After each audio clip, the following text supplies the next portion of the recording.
मां भारत को प्रधानमंत्री भैर सिक्किम राज्य को यो पहलो भ्रमण हो।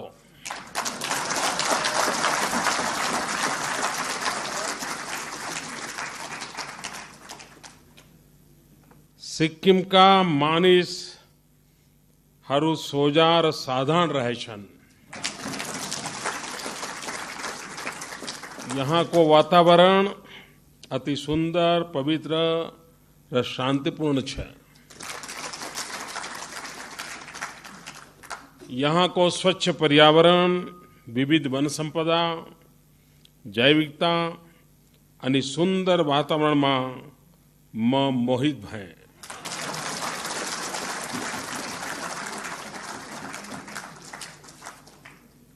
यहाँ को जैविक खेती को विषय में मैले घेरे कुरा सुने। आज सुंदर सुनखरी बहुरंगी फूलहारों का दर्शन भयो અને मैं अतिशय हर्षित भय।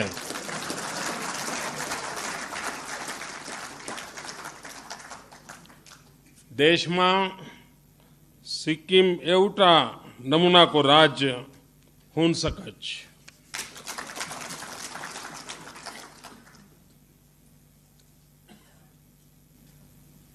आज हमने प्रारंभ में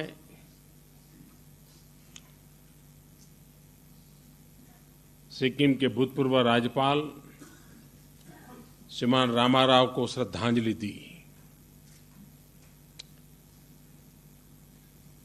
रामाराव से मेरा बड़ा गहरा परिचय रहा। एक साथी कार्यकर्ता के रूप में मुझे उनके साथ काम करने का अवसर मिला। सहज व्यंग विनोद उनकी प्रकृति में था।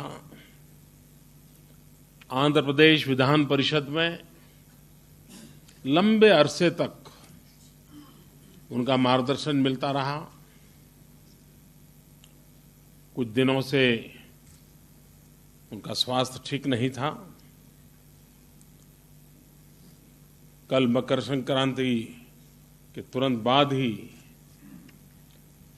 वो हमारे बीच से विदाई हो गई। सिक्किम में 5 साल वो रहे। सिक्किम को उन्होंने अपना बना लिया। मैं उनके प्रति आदरपूर्वक श्रद्धांजलि प्रेषित करता हूं।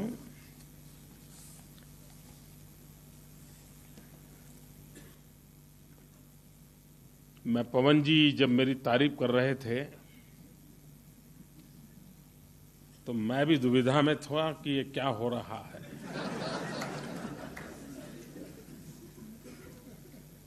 जब तक मेरा नाम नहीं बताया तब तक मुझे लग रहा था किसी और के लिए कह रहे हैं, लेकिन जब अचानक मेरा नाम आया तो मैं चौंक गया। लेकिन बाद में समझ में आया कि इतनी तारीफ क्यों हो रही थी।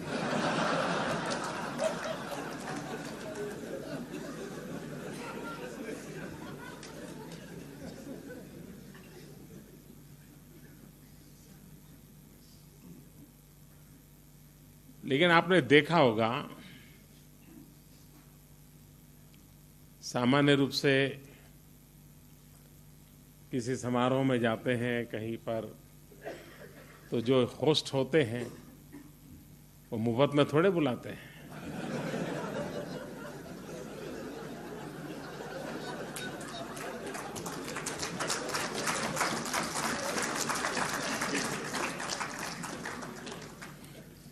लेकिन पवन जी ने जितनी बातें रखी उसमें राज्य को रुपये दो, इतने पैसे दो, ऐसी कोई बात नहीं रखी। ये बहुत बड़ी बात है जी। उन्होंने कहा तो यहाँ की जनजातियों के लिए क्या चाहिए, यहाँ के किसानों के लिए क्या चाहिए, यहाँ की जनजातियों को कौन से हक चाहिए। ये राज्य प्रगति कर रहा है, उसका मूल कारण है पवन जी की ये सोच।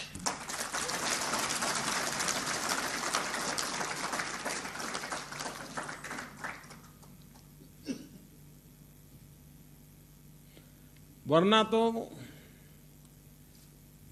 जितने संकट हम कल्पना करो वो सारे संकट यहां मौजूद हैं। प्राकृतिक कठिनाइयां बेशुमार है। अगर सिक्किम के लोगों को या सिक्किम के शासकों को शिकायत करनी हो, रोना धोना हो, हजारों बातें हैं, लेकिन ये सुखिस्तान है या रोना धोना होता नहीं है।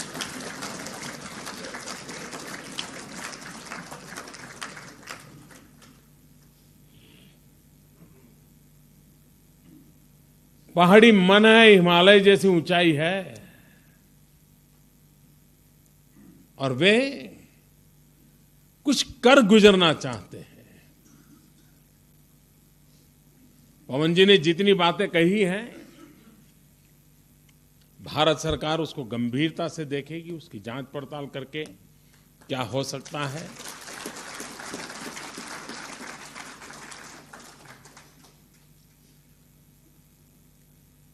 मैं आज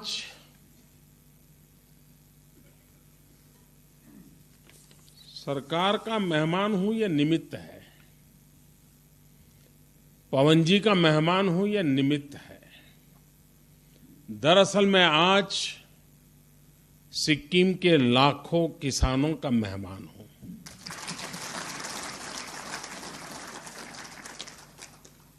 और मैं आज यहां अकेला नहीं आया हूं, मैं देश के करोड़ों किसानों की आशा लेकर के आया हूं।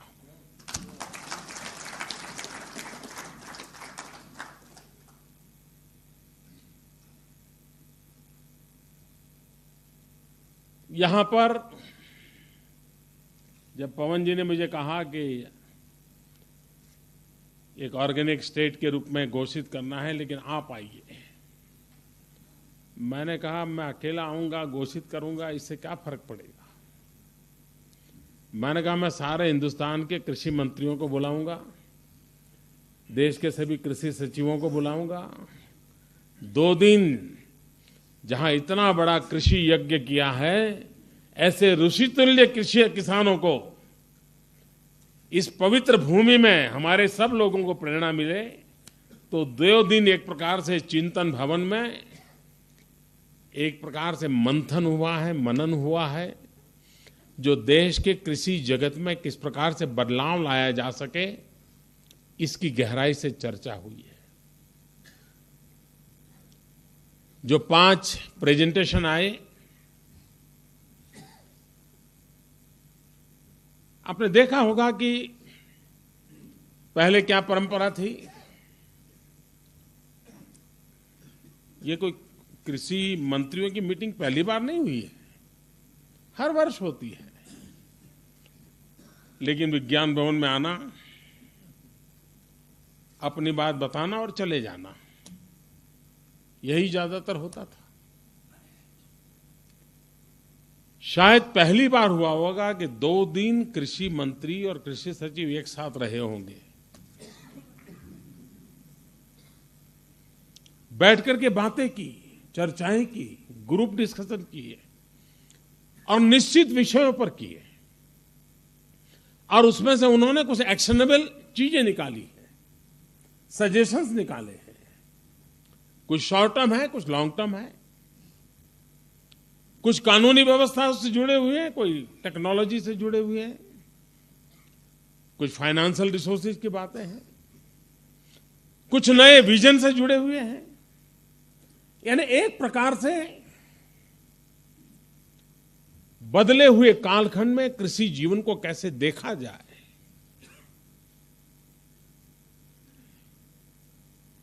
देश का गांव, देश का किसान, देश की कृषि, देश का कृषि उत्पादन, इन विषयों को टुकड़ों में देखने से कभी देश का भला नहीं होगा। हमें उसे समग्रतया में देखना होगा, और समग्रतया में देखने के इरादे से ये मंथन हुआ है, और उसमें से कई महत्वपूर्ण सुझाव उभर करके आए हैं। मुझे विश्वास है कि आने वाले दिनों में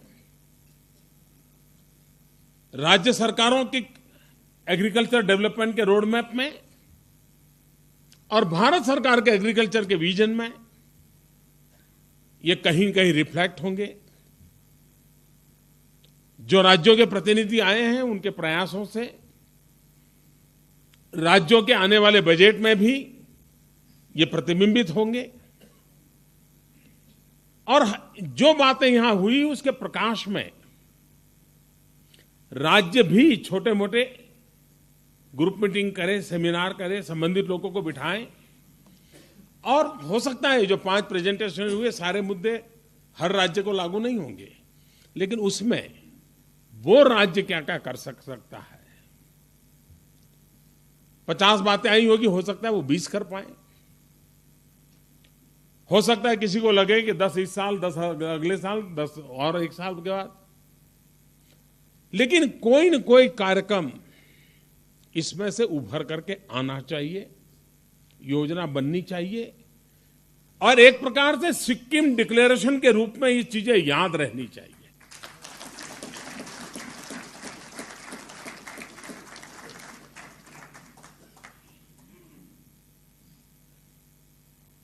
कृषि क्षेत्र में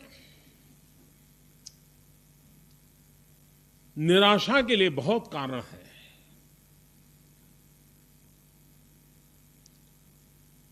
अनुभवों की ऐसी भरमार है कि उसमें नया विश्वास पैदा करना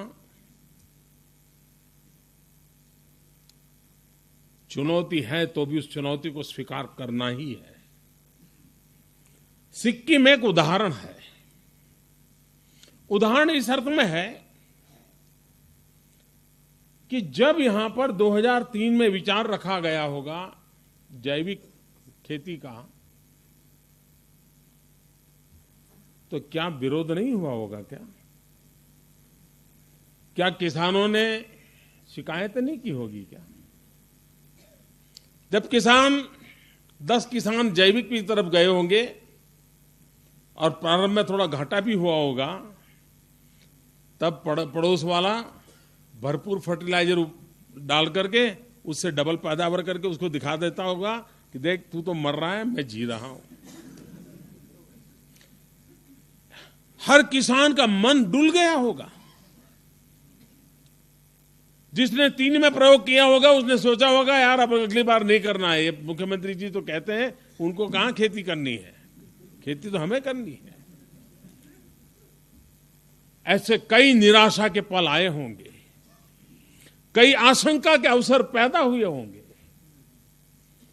इस रास्ते को छोड़ करके फिर एक बार पुराने रास्ते पर लौटने की इच्छा भी हुई होगी। आर्थिक संकट भी झेलने पड़े होंगे, लेकिन उसके बावजूद भी सिक्किम के उन लाखों किसानों को मैं नमन करता हूं कि उन्होंने अपनी राह छोड़ी नहीं, चाह छोड़ी नहीं। और जो राह नहीं छोड़ता, चाह नहीं छोड़ता, वो जीवन में कुछ पाकर के रहता है। और आज दुनिया पूरी सिक्किम के लिए तालियां बजाती होगी।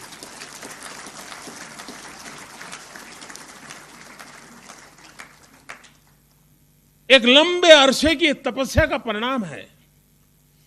1 दशक तक बिना रुके, बिना थके इस बात को मानना, उसके पीछे खपे रहना, ये छोटा काम नहीं है जी।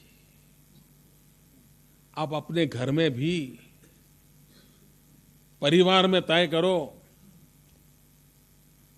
कि ये 2 चीजें करेंगे, सामान्य 2 चीजें। इतना तय करो कि हर दिन शाम को साथ में बैठ करके परिवार के सब सदस्य खाना खाएंगे। नहीं निभा पाओगे। परिवार के सब लोग एक साथ शाम को बैठ करके साथ खाना खाएंगे, ये निर्णय करेंगे, 10 साल लगातार पूरा नहीं कर सकते, कहीं न कहीं तो रुकावट आ जाएगी। ये सिक्किम के किसान है जिन्होंने करके दिखाया। शायद एक कारण ये भी हो, जिस आधुनिकता की हवा में हम लोग फंसे हैं, यहां पर आप जैविक पवन की प्रेरणा पा रहे हैं।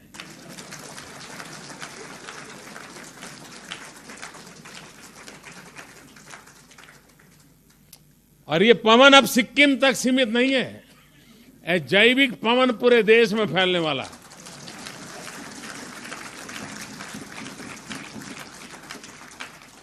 होलिस्टिक हेल्थ केयर, ये सब मनुष्य के मन में अब ये विचार घर करने लगा है।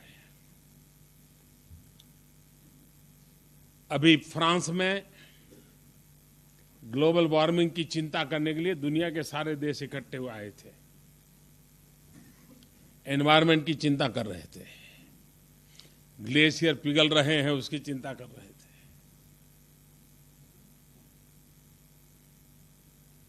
पूरा पर्यावरण बदल रहा है, बिगड़ रहा है, बर्बाद हो रहा है, ये चिंता का विषय था। कई बातें हुई, लेकिन उसमें एक पैराग्राफ बड़ा महत्वपूर्ण है, और वो पैराग्राफ है बैक टू बेसिक का।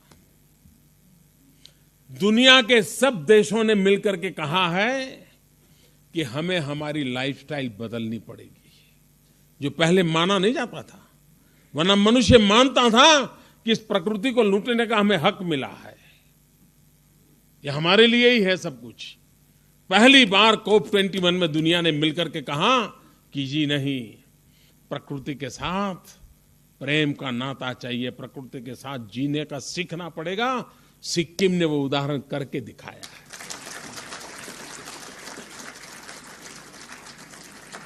कभी विकास और एनवायरनमेंट को कॉन्फ्लिक्ट है, ऐसा एक चर्चा होती है, आशंका पैदा की जाती है कि डेवलपमेंट होगा तो एनवायरनमेंट नष्ट होगा। सिक्किम दुनिया के लिए एक मॉडल है कि जिसमें पर्यावरण का पूरा प्रोटेक्शन होता है और डेवलपमेंट की भी नई ऊंचाइयों को पार किया जा सकता है।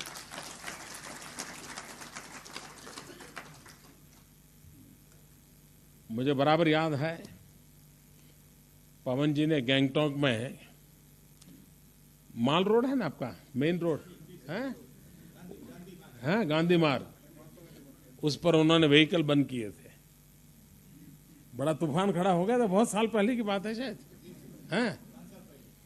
वो अडिग रहे और आखिरकार लोगों ने इस बात को मान लिया, और आज वो गांधी रोड पूरे गैंगटॉक की शोभा बन गया है, लोग गर्व करने लग गए हैं।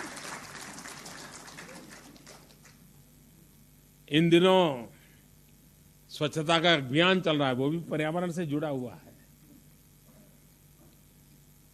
मैं गैंगटॉक को, सिक्किम को और मुख्यमंत्री जी को बधाई देता हूं कि अभी जो रेटिंग कर रही है भारत सरकार, इन दिनों बराबर उसके पीछे लगी है।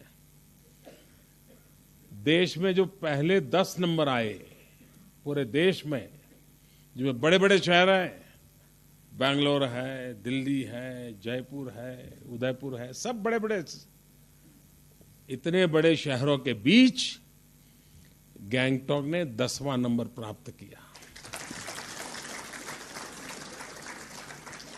ये छोटी सिद्धि नहीं है। और हिमालयन स्टेट में, पर्वतीय राज्यों में गैंगटॉक ने नंबर 1 प्राप्त किया। मैं उनको बधाई देता हूं इस काम के लिए, और यहां की जनता को बधाई देता हूं जिन्होंने स्वच्छता को स्वभाव बनाया है।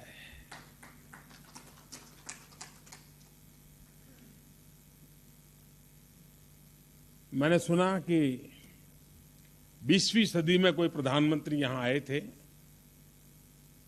जो रात को रुके थे। 21वीं सदी में मैं आया हूं, रात को रुकूंगा।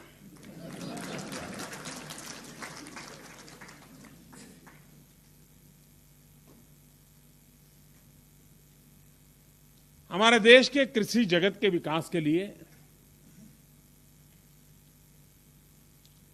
जैविक खेती का एक आकर्षण तो बना है, किसान भी प्रयोग करने के लिए तैयार है, लेकिन छुटपुट प्रयोगों से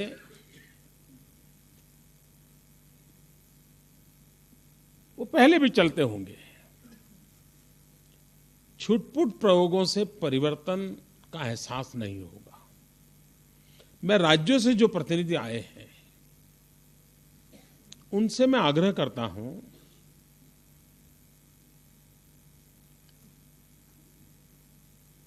कि जब दुनिया में जैविक उत्पादन की बड़ी मांग है, कृषि उत्पादन की एक बहुत बड़ा मार्केट है, और एक प्रकार से जीरो कॉस्ट कृषि की तरफ जाने का जो अभियान कुछ लोग चलाते हैं उसके अनुकूल भी है।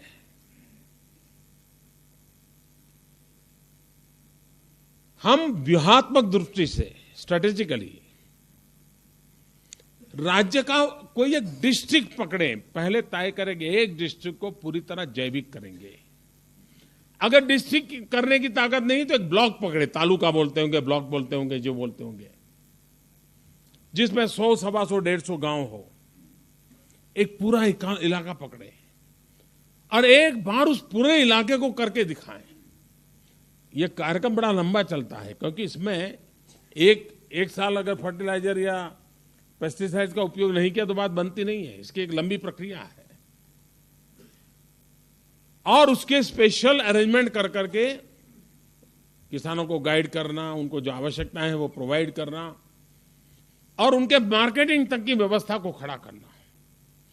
अगर एक ब्लॉक या एक डिस्ट्रिक्ट सफल हो गया तो बाकी जगह पे अपने आप होना शुरू हो जाएगा।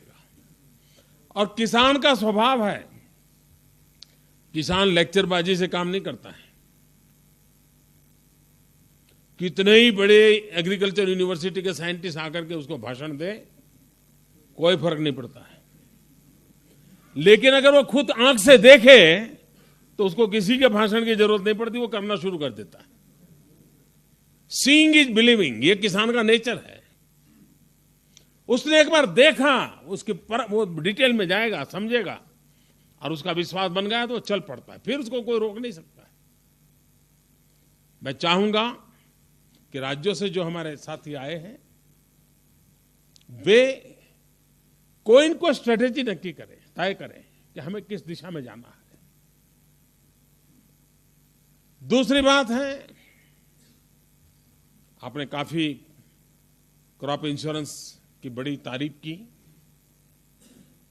लेकिन ये भी मानना पड़ेगा कि क्रॉप इंश्योरेंस इतने सालों से चर्चा में है, किसान भी उसकी चर्चा चिंता करता है, लेकिन 20% से ज्यादा किसान इससे जुड़ा नहीं है। ये स्थिति हमें बदलनी है। हम अभी इतना तय कर सकते हैं कि कम से कम हम 50% पर जाएंगे। हमारे राज्य के जितने किसान हैं उसमें से कम आधे किसान क्रॉप इंश्योरेंस से जुड़े, ये हम कर सकते हैं। संकल्प करके करें, उसके कारण भारत की तिजोरी पर खर्च बढ़ने वाला है, लेकिन वो खर्च बढ़ते हुए भी किसान को आज जो नई बीमा, प्रधानमंत्री फसल बीमा योजना आई है, वो किसान को एक विश्वास देती है। कई नई चीजें ऐसी जोड़ी गई हैं जो उसकी रोजमर्रा की मुसीबतें थी, जो पहले काउंट नहीं होती थी। इंश्योरेंस कंपनी पर भी दबाव पैदा किया जा रहा है कि ये रास्ता है, आपको किसानों के साथ इस प्रकार से करना होगा। मैं आशा करता हूं कि क्रॉप इंश्योरेंस के काम में इसको जोड़ें। स्वच्छता को मैं कृषि के साथ जोड़ना चाहता हूं। वेस्ट टू वेल्थ, हमारे यहां जो बायो वेस्ट है उसमें से फर्टिलाइजर कैसे बने, व्यापक रूप से फर्टिलाइजर कैसे बने, और ये फर्टिलाइजर हमारे किसानों को कैसे मुहैया कराया जाए,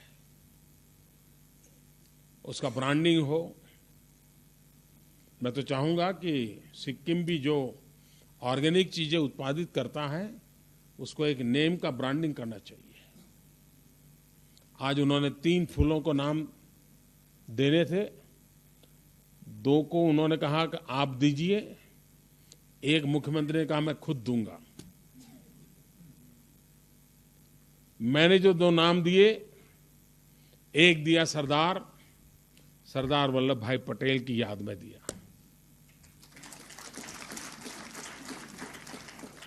और दूसरा नाम दिया दीनदयाल उपाध्याय जी की शताब्दी का वर्ष है, उनके लिए दिया दीनदयाल।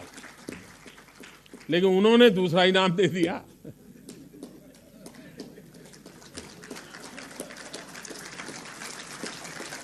मैं आभारी हूं सिक्किम सरकार का, आपने इतना बड़ा सम्मान दिया, लेकिन मुझे फूल जैसा नाजुक मत बनने देना।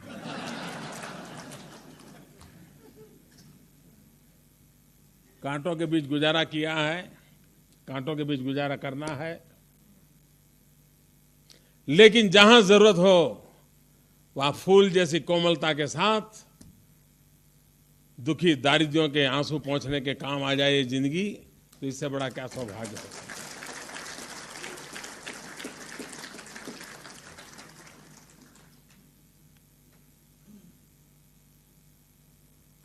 कृषि क्षेत्र में हमने एक आमूलचूल कुछ चीजें किसानों को बदलाव की दिशा में सोचना होगा। एक बात सही है कि उत्पादन के बाद की व्यवस्था वैज्ञानिक करेंगे तो किसान को फायदा होने ही वाला है। हमारे यहाँ जो वेस्टेज है उसको रोकेंगे, किसान को फायदा होने वाला है। और मार्केट के संबंध में यहाँ काफी चर्चा हुई, बैंक फाइनेंस के संबंध में काफी चर्चा हुई, टेक्नोलॉजी के संबंध में काफी चर्चा हुई है। इन सारी बातों का महत्व है और उसको आगे करना भी है, लेकिन किसान को भी कई चीजों में हमें जोड़ना पड़ेगा। अब जैसे सॉइल हेल्थ कार्ड है, यहां पर आया कि सॉइल हेल्थ कार्ड में ये मुसीबतें हैं। देखिए, सॉइल हेल्थ कार्ड एक प्रकार से जन आंदोलन के रूप में परिवर्तित करना चाहिए। आज से 30 साल पहले कोई डॉक्टर आपको ब्लड टेस्ट कराने के लिए कहता था क्या? नहीं कहता था। यूरिन टेस्ट के लिए कहता था? नहीं कहता था। आज कोई भी डॉक्टर के पास जाओ, उसके पहले कहता है भाई पहले ये रिपोर्ट ले आओ। अच्छा, उस डॉक्टर के पास ये टेस्टिंग की लेबोरेटरी है? नहीं है। गांव में कोई और है जो लेबोरेटरी चलाता है, आप टेस्टिंग करवाते हैं, रिपोर्ट लेके जाते हो और वो तय करता है क्या बीमारी है। सॉइल हेल्थ के लिए ऐसी लेबोरेटरीज का नेटवर्क क्यों खड़ा ना हो? देश में नौजवान सॉइल हेल्थ लेबोरेटरी के उद्योग में क्यों ना आए, एंटरप्रेन्योर क्यों ना बने? और ये कोई ऐसी टेक्नोलॉजी नहीं है कि जो कोई कर ना सके। स्किल डेवलपमेंट जो भारत सरकार का है, उसमें हम इस बात को करने वाले हैं कि सॉइल हेल्थ के लिए स्किल डेवलप हो, सॉइल हेल्थ परीक्षण करने वाले लोग जो हो, और गांव-गांव ऐसी छोटी-छोटी लेबोरेटरी क्यों ना बने। मैंने ये भी कहा है कि जो हमारे स्कूल कॉलेजेस हैं, जिस स्कूल कॉलेज में लेबोरेटरी है, विज्ञान का प्रवाह होगा तो लेबोरेटरी होगी। मार्च महीने से करीब करीब जून महीने तक हमारे यहाँ स्कूलें बंद रहती हैं, छुट्टियां रहती हैं। कुछ इलाकों में नहीं रहती है, जहां पर मौसम अलग होता है तो कुछ जगह पे अलग समय होता है, लेकिन ज्यादातर हिंदुस्तान में मार्च महीने से जून जुलाई तक स्कूल बंद रहती है। क्या उस समय हम स्कूल की उस लैब को सॉइल टेस्टिंग लैब में कन्वर्ट कर सकते हैं? उस स्कूल को भी कमाई होगी, जो 10वीं 12वीं के विद्यार्थी हैं या कॉलेज के स्टूडेंट हैं उनको भी वैकेशन में कमाई होगी, और किसान उसको पता होगा कि इस प्रकार से नमूना लेके जाना है, वहां जाऊंगा 3 दिन में मुझे रिपोर्ट मिल जाएगी। ये इस प्रकार से हमने मॉडल विकसित करना पड़ेगा। हम ये चाहें, आज कर रही है सरकार, और इस वर्ष का जो लक्ष्य था उस लक्ष्य में काफी काम हुआ है, लेकिन इतने से बात अटकनी नहीं, क्योंकि हर 2 साल में जमीन अपना स्वभाव बदलती है, गुणदोष में परिवर्तन आता है। हर 2 साल में जमीन की जो परत होती है उस परत में परिवर्तन आता है, और इसलिए हर 2 साल में सॉइल टेस्टिंग अनिवार्य हो जाता है। भले 0.5% फर्क आता होगा, लेकिन फर्क तो आता ही है।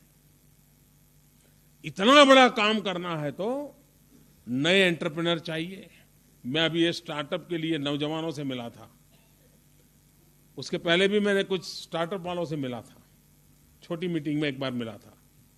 मैंने उनको कहा कि आप किसान मोबाइल फोन क्यों नहीं बनाते हो? आजकल ऐसे मशीन आते हैं कि आप अपने घर में ब्लड टेस्ट कर सकते हो। ब्लड थोड़ा निकाला, उस पर रखा तो रिपोर्ट आ जाती है कि शुगर लेवल क्या है। क्या ऐसे मोबाइल फोन नहीं निकल सकते जिसकी स्क्रीन पर मिट्टी रखे तो तुरंत रिपोर्ट आना शुरू हो जाए? ये सब संभव है, टेक्नोलॉजी बदल रही है, ये स्टार्टअप वाले कर सकते हैं। किसान मोबाइल फोन क्यों ना हो, उसके अंदर सारे सॉफ्टवेयर किसान से जुड़े हुए हर चीज उसके अंदर हो। उसको ये जो हम लोग आज मोबाइल फोन उपयोग करते हैं उसको कहाँ जरूरत है भैया? बिल्कुल फालतू में जगह रोक करके बैठ जाता है। उसको वो चीजें देखनी नहीं है जी, उसको तो वेदर रिपोर्ट देखना है, उसको तो बाजार भाव देखने हैं, उसको फसल की वैरायटी देखनी है, फर्टिलाइजर की समझ पानी है, कौन सी चीज कहाँ मिलती है और कौन सी चीज कहाँ बिकती है, वो चीज चाहिए। समस्या है तो कहाँ पूछूं, क्या पूछूं, ये चाहिए। और मैं मानता हूं कि अगर आज जो स्टार्टअप की दुनिया में हमारे नौजवान आए हैं, वे इस दिशा में सोचे कि मेरे देश के गरीब से गरीब किसान, अनपढ़ किसान भी उसके हाथ में मोबाइल फोन के द्वारा वो अपनी समस्याओं का समाधान कर सकता है।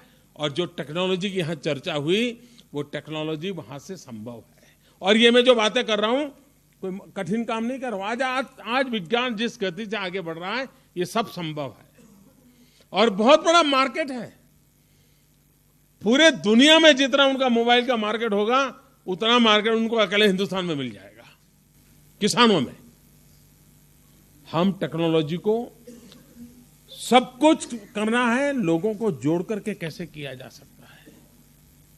अगर लोगों को जोड़ करके हम करें, हम कर सकते हैं। अभी मैंने कुछ कंपनी के लोगों से बात की। मैंने कहा भाई, हमारे यहां फल की खेती करने वाले जो किसान है,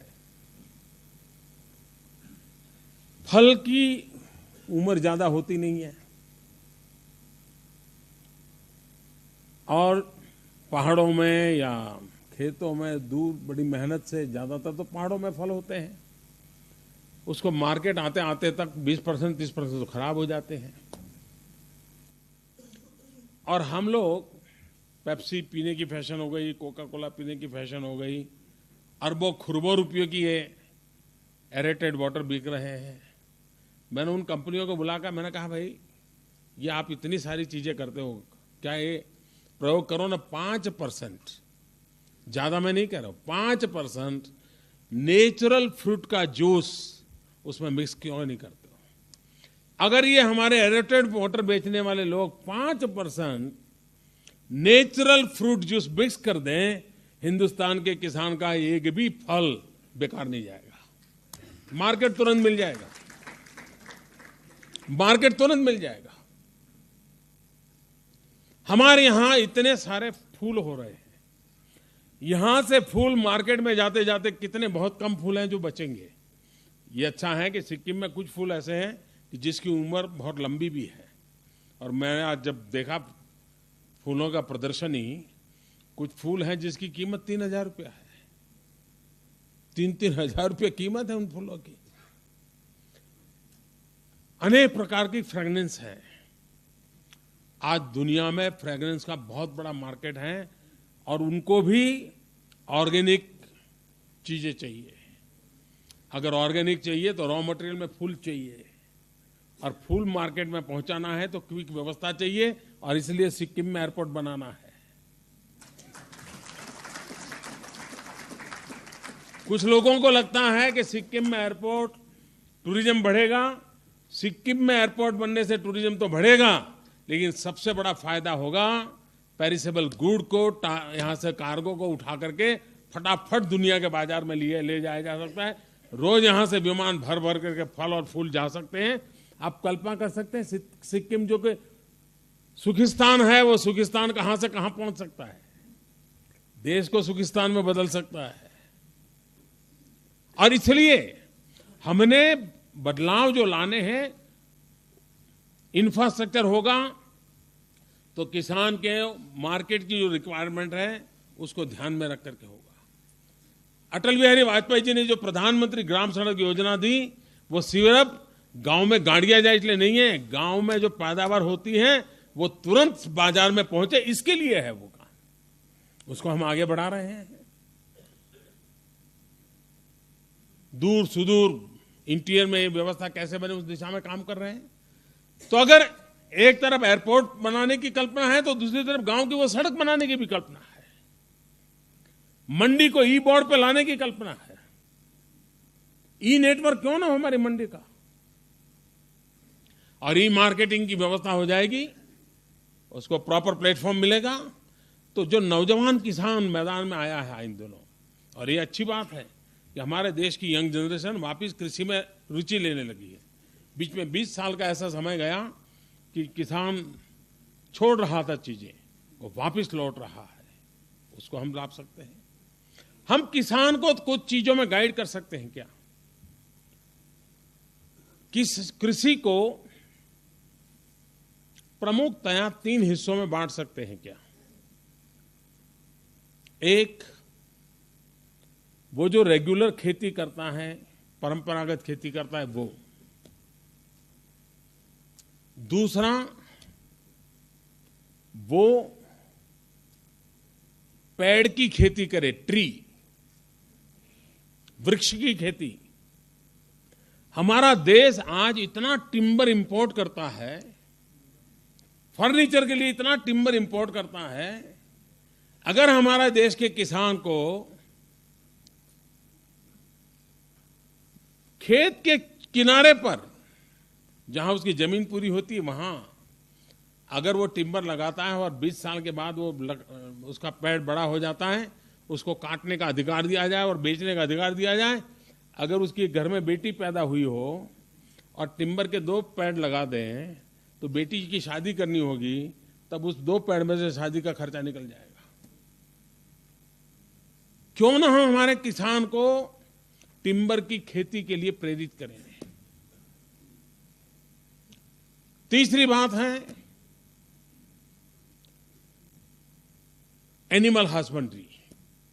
1/3 उसका पूरी व्यवस्था का हिस्सा, चाहे पशुपालन करे, चाहे फिशरीज का करे, चाहे पोल्ट्री का करे, ये उसका हिस्सा है और सहज रूप से वो बाय प्रोडक्ट के रूप में मिल सकता है। ये 3 हिस्सों में 1/3 किसान का अगर फोकस करेगा तो एक आध बार फसल खराब हो जाएगी तो एनिमल हस्बेंड्री से गुजारा चल जाएगा। कभी टिम्बर से गुजारा विशेष अवसर आए तो निकल जाएगा। कभी हमारे किसान को असहाय होने की नौबत नहीं आएगी। अब एक 2 चीजें और करने जैसी नई निकली है, जिस पर सोचा जा सकता है, कुछ किसानों ने प्रयोग किया है। एक तो हम लोग क्या करते हैं, 2 खेतों के बीच में जो डिवीजन करते हैं, किसी न किसी कारण से ये खेत वाला भी 1 मीटर जमीन खराब करता है और वो खेत वाला भी 1 मीटर, 2 मीटर जमीन करीब करीब हर 2 खेत में बीच में खराब हो रही है। ये हमारे देश में ये स्वभाव कैसे बना है पता नहीं। आशंकाओं के कारण कहीं वो घुस जाएगा, ये घुस जाएगा, उसके कारण हम लोग इंटरवीन करके किसानों को ये जो वेस्टेज है अपनी खेत के चौराहे किनारे पर, उस वेस्टेज को कैसे वो फर्टाइल बनाए, प्रेरित करना चाहिए। दूसरा, इन दिनों कई किसानों ने अपने खेत की बॉर्डर पे सोलार पैनल लगा करके बिजली का कारखाना लगा दिया है, और कुछ राज्यों ने किसानों के द्वारा ये बिजली पैदा हो रही है वो खरीदने की व्यवस्था भी की है। ये प्रयोग ऐसे हैं कि जो किसान अपने ही खेत में अपनी जो बिजली पैदा करेगा, अपना पंप भी चल जाएगा उसका, और ज्यादा बिजली होगी तो सरकार खरीद लेगी, और छोटा सा वो यूनिट लगा सकता है अपने खेत के किनारे किनारे पर, तो बॉर्डर की बॉर्डर हो जाएगी, बिजली की बिजली हो जाएगी, और 12 महीना पैदावार होगी। हमने ये नई नई चीजें किसान को ध्यान में रखते हुए लाने की दिशा में प्रयास करना चाहिए। किसान को हम वैल्यू एडिशन की ओर गांव को केंद्र बना सकते हैं।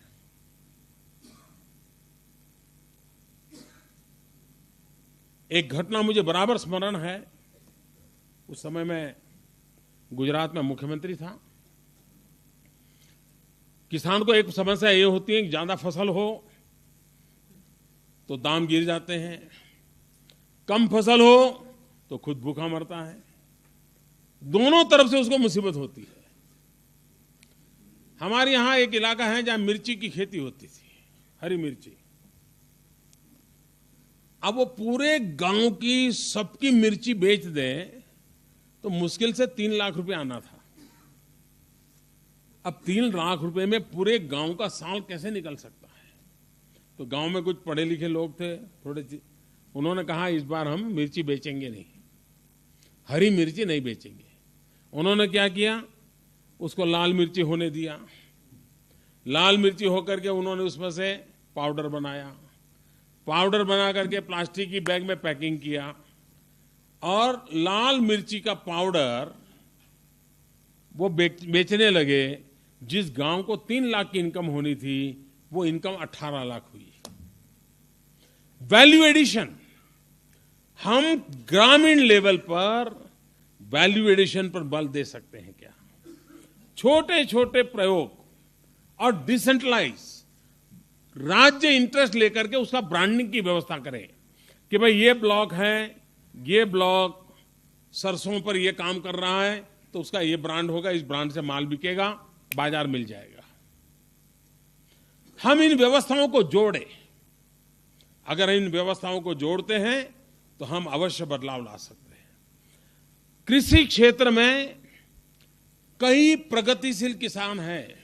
एग्रीकल्चर यूनिवर्सिटियां जो काम करती हैं उससे अद्भुत काम प्रगतिशील किसानों ने किया होता है।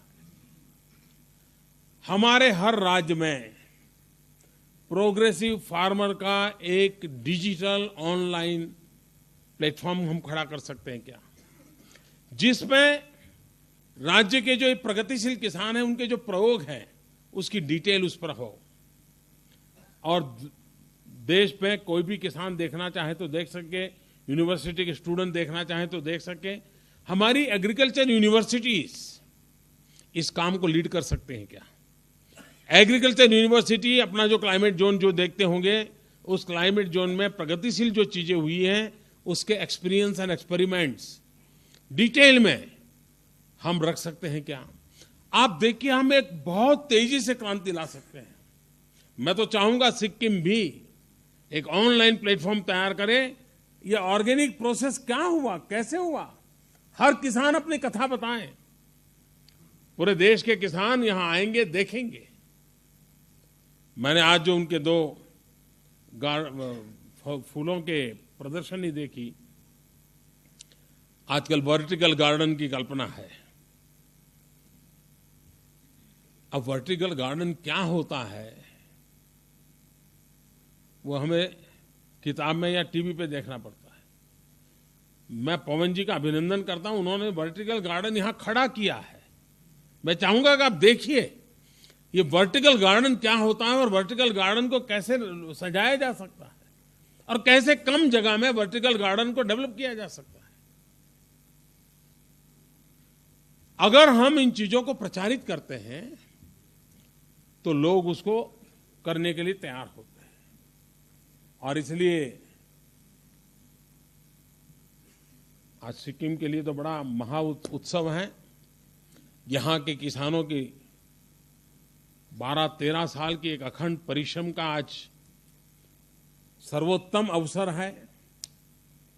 उन सारे किसान बधाई के पात्र हैं और देश भर से कृषि विभाग को संभालने वाले सरकारी अधिकारी और मंत्री महोदय यहां पधारे हैं।